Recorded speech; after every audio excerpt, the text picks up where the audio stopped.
चंद्रमा मनसो जात चक्षुः सूर्यो अजायत श्रोत्राद्वायुष प्राणश्च मुखात् जगनिरजायत दीपं दर्शयामि श्रीनारदृषये नमः।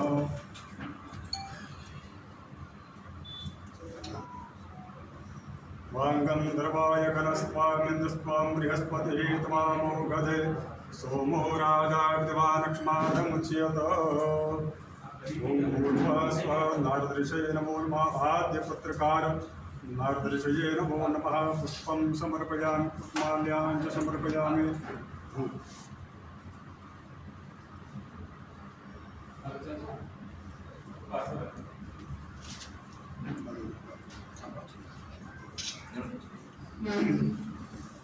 धूर्वन्तं धूर्वतं जोष्मान् धूर्वतितं धूर्वयं वयं धूर्वामः।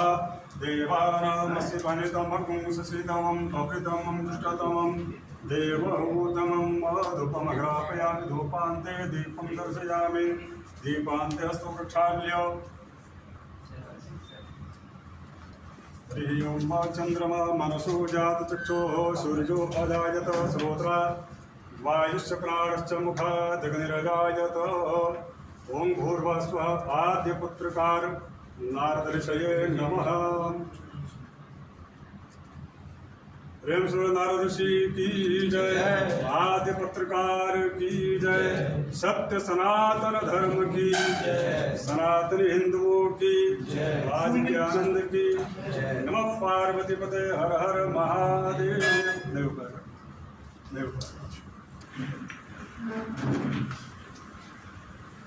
आप जो है आपको समाचार पत्रों में काम करने का 28 वर्षों का गौरवशाली अनुभव है। 1990 से आपने नागपुर से प्रकाशित अंग्रेजी दैनिक द हिंदवादा से अपना पत्रकारिता का जीवन शुरू किया। उन्होंने द टेलीग्राफ कोलकाता में भी काम किया। 2007 में बिजनेस स्टैंडर्ड नई दिल्ली का कार्यभार संभाला। उन्होंने छत्तीसगढ़ और झारखंड में कॉर्पोरेट रिपोर्टिंग का भी अनुभव है। जुलाई 2020 से आपने अपनी खुद की डिजिटल मीडिया समाचार पर की स्थापना की। आप टेलीविजन चैनल के भी एक जाना पहचाना चेहरा हैं। मंच पर बैठे हुए पंडित विनोद चौबे जी जो कि ज्योतिष के सूर्य के संपादक हैं और आप फलित ज्योतिष में आपने PHU से डिग्री ली हुई है। निर्मल साहू जी, आप किसी परिचय के मोहताज नहीं हैं। आप भास्कर में उप संपादक के पद पर कार्यरत हैं।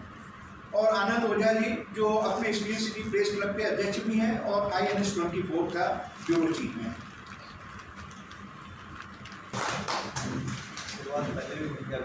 मैं निकट साहू से आग्रह करूंगा कि वो स्टील सिटी प्रेस क्लब के अध्यक्ष आनंद ओझा जी का स्वागत करें।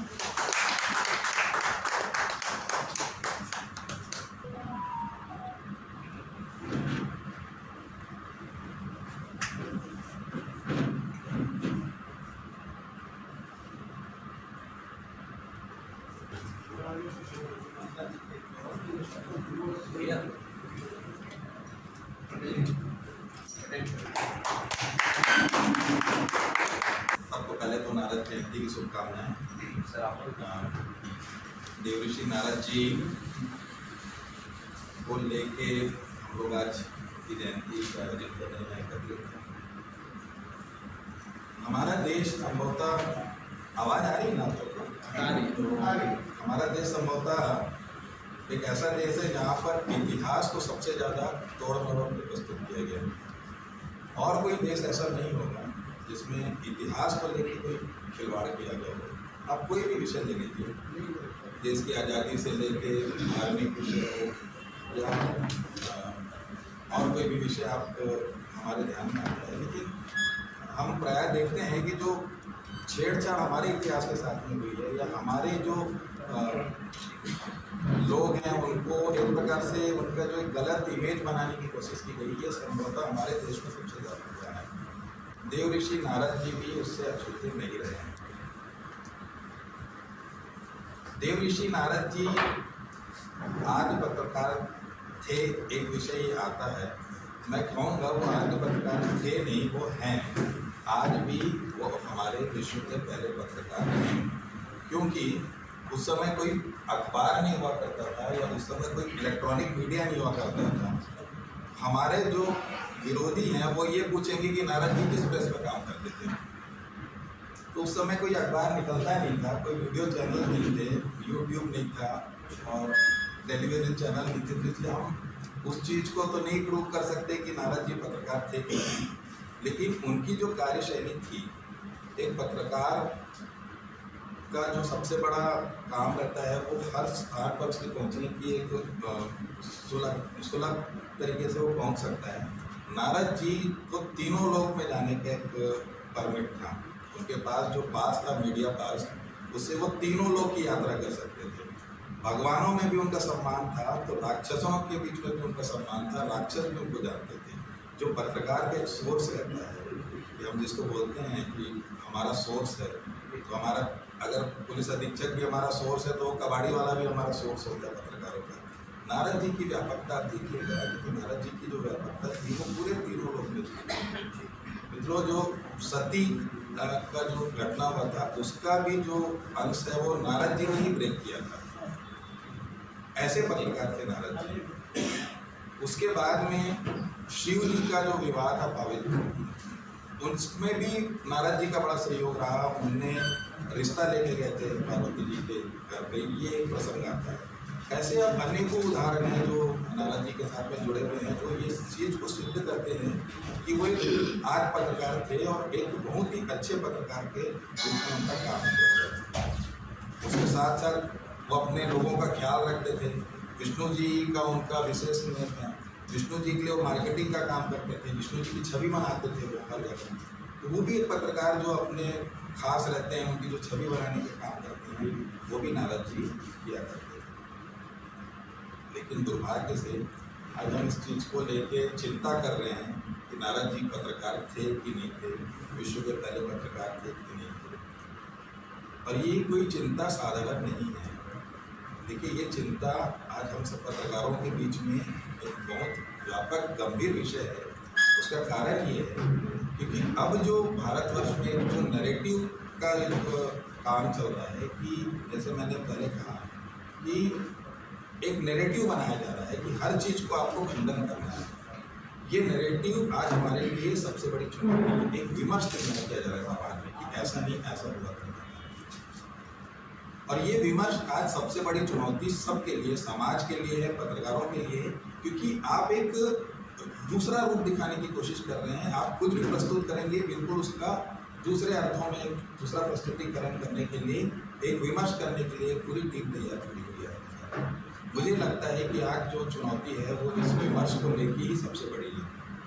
मित्रों, कल जून 10 तारीख था और जून 10 तारीख का एक अपना महत्व था। महत्व मैं इसलिए आपको कहना चाह रहा हूँ क्योंकि हम जो नारद जयंती का समारोह कर रहे हैं, नारद जी को याद कर रहे हैं, तो उसमें जिस प्रसंग इसकी प्रासंगिकता है, 20 जून 10 लगभग 4 दशक पूर्व 1984 में ऑपरेशन ब्लू स्टार हुआ। आप लोग सब वाकिफ होंगे ऑपरेशन ब्लू स्टार। अमृतसर का जो स्वर्ण मंदिर था वहाँ पर सेना इंदिरा गांधी जी के कहने पे कूच की थी। भिंडरा वाले वहाँ पर संरक्षण लेकर बैठे हुए थे और उनको वहाँ से निकालने के लिए ऑपरेशन किया गया था। इसका कई दुष्परिणाम आए। दुष्परिणाम ये आया कि दुखद घटना हुई, इंदिरा जी की हत्या हुई, उसके भी तार कहीं जगह से ऑपरेशन ब्लू स्टार से जुड़े हुए थे। लेकिन उससे बड़ी जो घटना हुई थी वो ये थी, जिसकी आज प्रासंगिकता हमारे इस मंच पे है, कि जो ऑपरेशन ब्लू स्टार के लिए जो भूमिका बनी गई थी, उसका जो पहला विक्टिम था या जो पहला जो उनका निशाना था वो पत्रकार था। वो पत्रकार का नाम है लाला जगत नारायण। पंजाब के सबसे प्रमुख अखबार का एक समूह है, पंजाब केसरी के नाम से उस अखबार को जाना जाता है। तो ये एक विमर्श तैयार किया गया है। विमर्श ऑपरेशन ब्लू स्टार नहीं था, विमर्श ये था हिंदू और सिखों के बीच में एक दरार पैदा करने की कोशिश की गई, एक इतनी बड़ी खाई खींचने की कोशिश की गई। उसका परिणाम था भिंडरावाले का आगे आना और उसके साथ से जुड़ा हुआ ऑपरेशन ब्लू स्टार। ये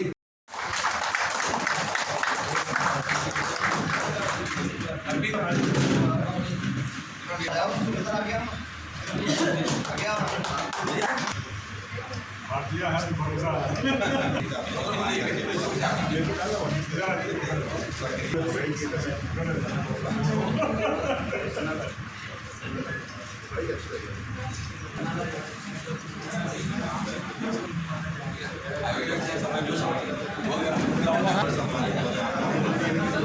इधर देखिएगा, इधर देखिएगा। परिवार में सम्मान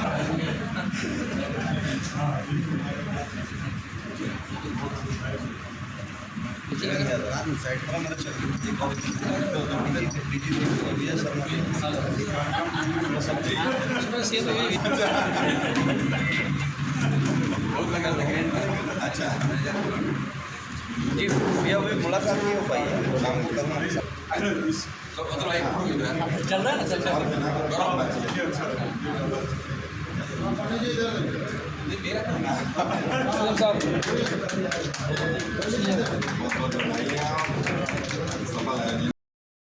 गुरबाज साहब वरिष्ठ लोग हैं और हमारे पत्रकार भाटिया भी थे, और एक चित्रकोट के हमारे सिंह साहब थे, वो मिलकर तो शुरुआत की। कार्यक्रम लगातार आगे कैसे बढ़ता जाए, किसी भी कार्यक्रम में होता है जैसे पौधे लगाए जाते हैं, उसमें पानी डालते हैं तो पौधा बड़ा होकर कैसे फल देगा, उसके फल कैसे खाएंगे, यानी हम इस नारा जयंती के विचार को अपने बीच कैसे ले जाएंगे, उसका पूरा समावेश हमारे आर कृष्णा दास साहब रायपुर से आए थे, पूरा जो वरिष्ठ पत्रकार इन्होंने दिया, और निर्मल साहू जो भी उप संपादक है दैनिक भास्कर के, वीरेंद्र शर्मा भी आए हैं, मणेन्द्र पटेल भी आए, कोमल मैडम है, कपिल भाटिया भी आए हैं, गुप्ता साहब हैं, और हमारे भी भैया हैं, संघ से मनीष सोनी भी हैं, सर हैं, कवर्धा से भी हमारे बीच लोग आए हुए हैं, मैडम हैं, भैया भी हैं, उमेश हैं, और गणेश भाई हैं, बाकी लोग हैं, अतुल भाई हैं, गौरव हैं, तमाम लोग साथी हैं, धन्यवाद। ये गोष्ठी अगर लगातार आगे कैसे बढ़ जाएगी, हम लोग कैसे ले जाएंगे और कैसे जो गलत चीज़ें हैं उसको हम रूपांतरित करके लोगों की सही प्रस्तुत करेंगे, उस कार्यक्रम का लगभग उद्देश्य था।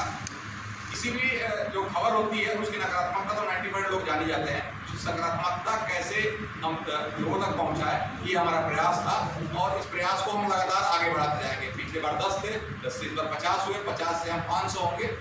संघ और पत्रकार के बीच में क्या नाता होता है दूसरे विषय है, लेकिन किसी भी चीज़ को जानना पड़ता है तो संघ में आना पड़ता है। संघ की बात नहीं कर, संघ मतलब साथ में आना पड़ता है। तो आज लोगों ने आप लोग साथ आए, सबका धन्यवाद ज्ञापित करते हैं, और ये जो विचार थे आपके सामने हैं, विचार आपके बीच दिए गए, उनके लिए आपने दिया, उसके लिए आपको धन्यवाद है। बाकी आप